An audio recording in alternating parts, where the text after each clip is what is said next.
Welcome back to Turning Hard Times into Good Times. I am your host, Jay Taylor, and I'm really pleased to have with me once again, for the second time, I believe, Ryan Girdusky. He's a friend of mine who lives real close to me here in Queens, Middle Village, Queens, actually. And so thanks for joining me again, Ryan. Thank you for having me on again. It's really good to have you. I should mention to our listeners that, you're a native Queens fellow. You grew up here. I moved in here from the Buckeye State, but we are neighbors, and it's a very nice little area that we have here. And you are frequently on Fox and Fox Business, Fox News, and a lot of different radio shows across the country. You've been talking, I suppose, a lot about the midterm elections, I suppose, and that's what we'd like to ask you about today. Regarding the House of Representatives, what is the Democrat majority now at last count, and do you think that's pretty stable now, or are we likely to see some more gains by the Democrats before it's all over? Well, they picked up about 37 House seats. There's a question of two more. California is very slow in counting their results. So the questions right now exist about Utah 4, which is likely to go Democrat, which is Mia Love's seat. She was the only black female Republican in the House conference, but a horrible campaigner.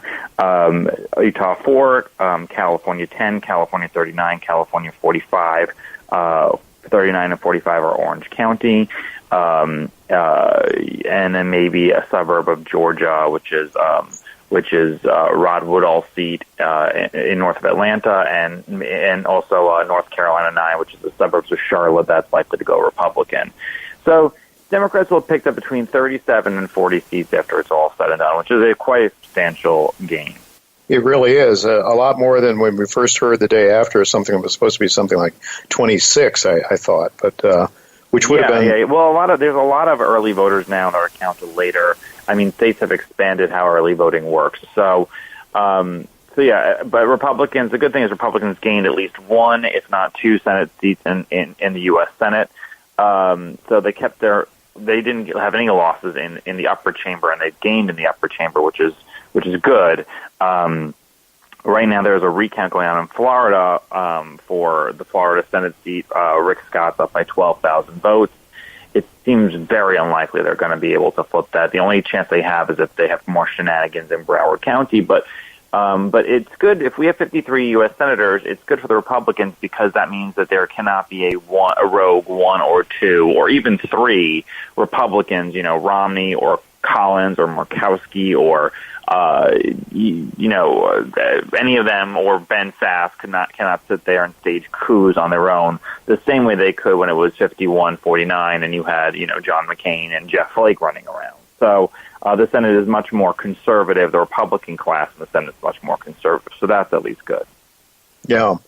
Well, you mentioned early voting and how they're doing that now. Do you think that opens the door for some shenanigans, or what's going on? If you'd comment a little bit on what's going on in those two counties down in Florida, I guess the same counties that were problematic back in the presidential election, the Bush-Gore election, right? It is different though. So Broward County is the most Democratic county in Florida, or one of the most Democratic counties in Florida. It's a major county outside north of Miami. And basically, it has had a long series of corruption scandals in the county. The current woman who's in charge of it, she was a Jeb Bush appointee because Jeb Bush had to send state police to physically remove the last person who counted the votes in Broward County. In 2016, this woman was found guilty of destroying ballots to favor Debbie Wasserman-Schultz in the Democratic primary. There have been people who have filled out affidavits that have stated that they saw people filling out ballots, workers filling out ballots. Illegal aliens have voted in this election. They've called illegal aliens voting in this election. The Gillum and the Democrats have argued that those votes should count. Boxes are constantly being found of new votes everywhere. So that she's mixed in provisional ballots with regular ballots, which are illegal. It's total pandemonium. She either is completely inept or she is openly trying to steal this election. And either way, Rick Scott has not done enough, and neither has Pam Bondi, the Attorney General, or the RNC or the Republican Senatorial Committee. None of those actually really worked hard enough to sit there and stop this flagrant abuse and stealing this election. What's your theory on why?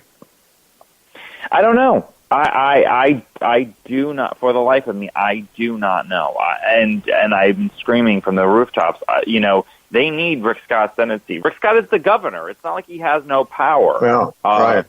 He could absolutely remove her from office, and he just hasn't. And I guess so that he seems like, he's not wielding abuse or something like that, which, great. What you're going to give the Democrats a victory that they stole. So they need to sit there and do something very, very quickly. So let me understand, Ryan, if the Republicans hang on to that senatorial seat down in Florida, they will have how many, 53 or 52? 53. 53. They'll have 52, and then there is a runoff in Mississippi, because Mississippi, like Georgia, if you don't get 50% of the vote in the first round, you go to a second round of voting. But the Republican is likely to carry Mississippi, so it'll be 53. Okay. All right. Well, now, with the strong majority that the Democrats have in the House, do you see Nancy Pelosi becoming the Speaker?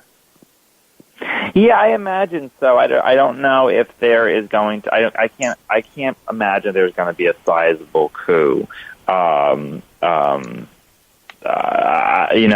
don't know. I can't imagine there'll be a sizable coup and that they'll organize. Nancy Pelosi really did invest very heavily in making sure the Democrats would win.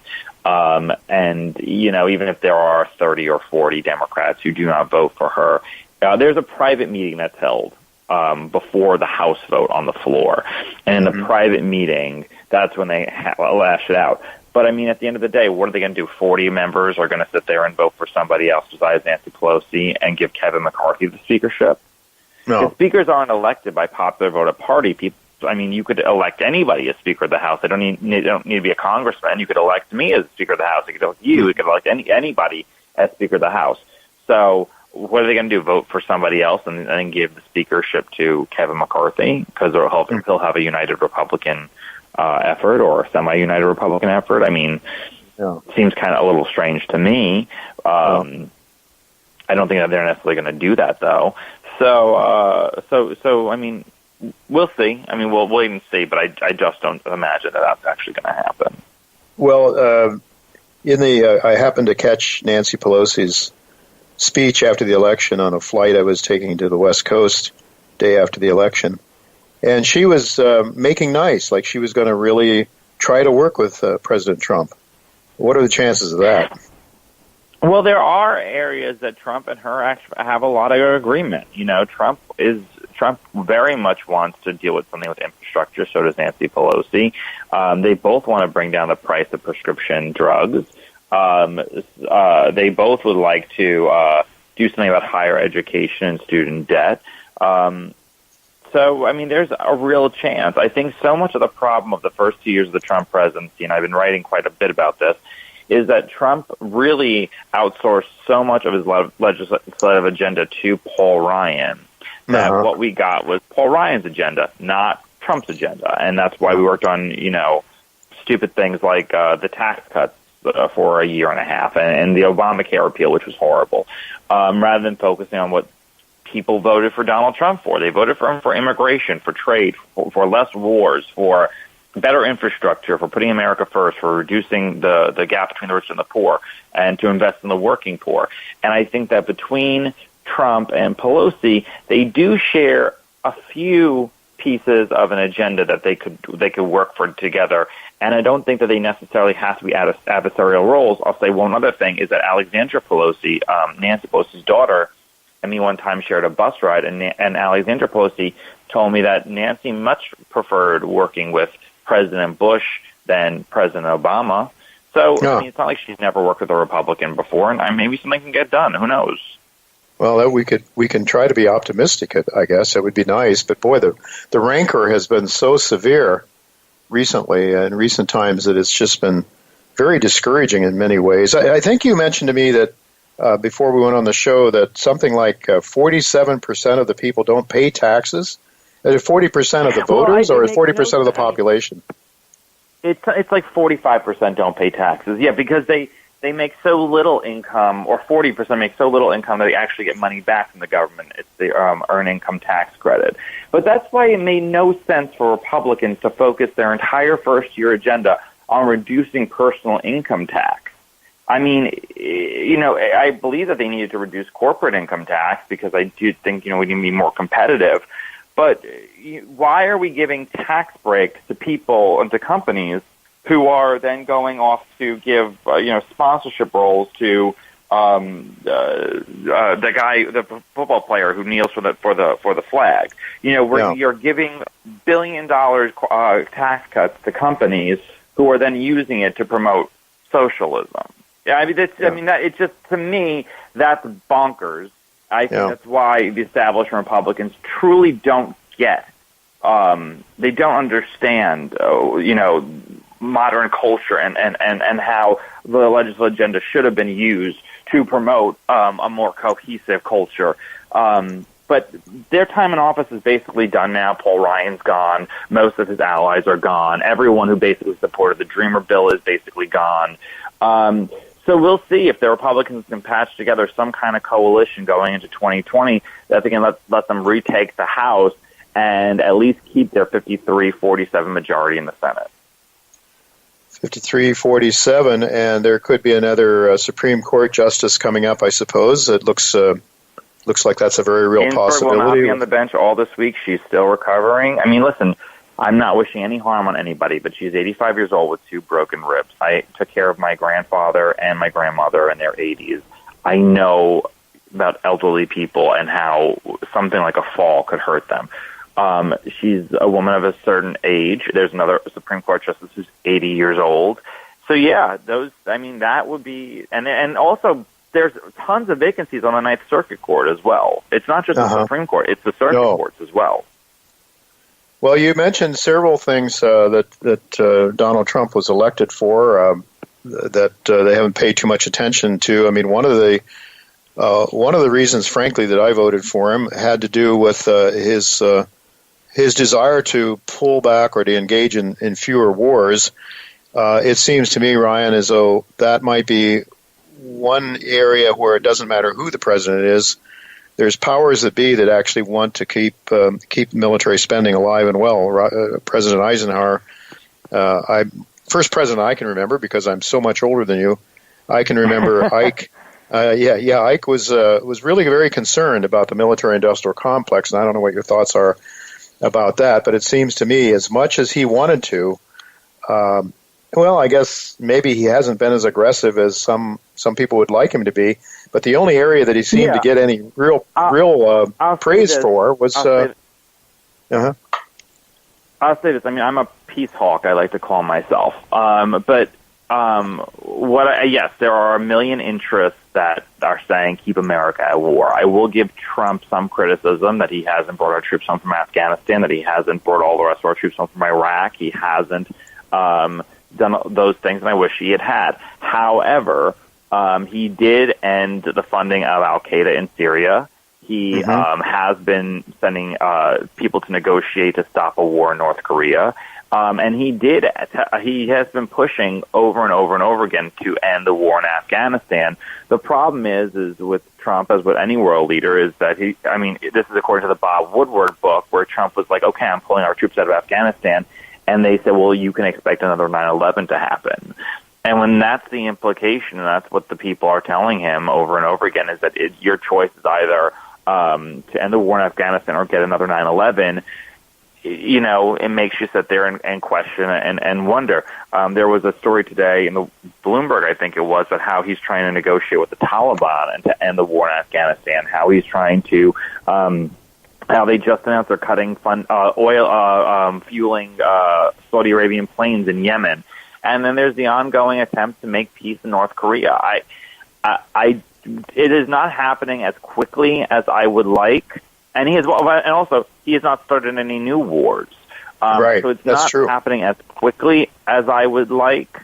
I would like him to pull out of NATO completely, but instead he's trying to get the Europeans to at least push in their 2%. I would like him to. I would like him to do all those things. He hasn't been as aggressive as I would like. that being said, he has been further in the right direction than in the wrong direction. Mm-hmm. I would agree with you on that.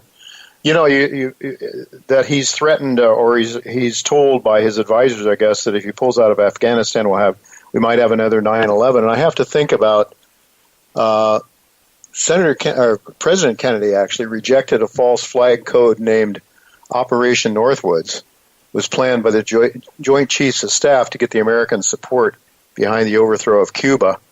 It makes you wonder. I don't know. I know it's dangerous to go off on theories, but you do have to wonder about some of these things. Ryan, anything else you'd like to add before we conclude our discussion today? If anyone would like to read more of my stuff, you can visit me on my Facebook page, Ryan James Girdusky, Girdusky, or on Twitter at Ryan Girdusky. Absolutely, and my website, very good. RyanGirdusky.com. So. All right, and you also write for the Washington Examiner, I guess, right? Washington Examiner, The Week magazine. I have a very big piece coming out in December for the American Conservative magazine about the rise of right-wing nationalist populism worldwide and what started it and how it was created. So they can check out that when it comes out. So. Excellent. All right. Very good. Well, I have to start paying more attention to what you're doing because I think you have some really interesting stuff, and nice. and you're a neighbor of mine, so even more so. Yes, Thanks so much, Ryan, for being with us, and we'll look to do it again sometime soon. Thank you.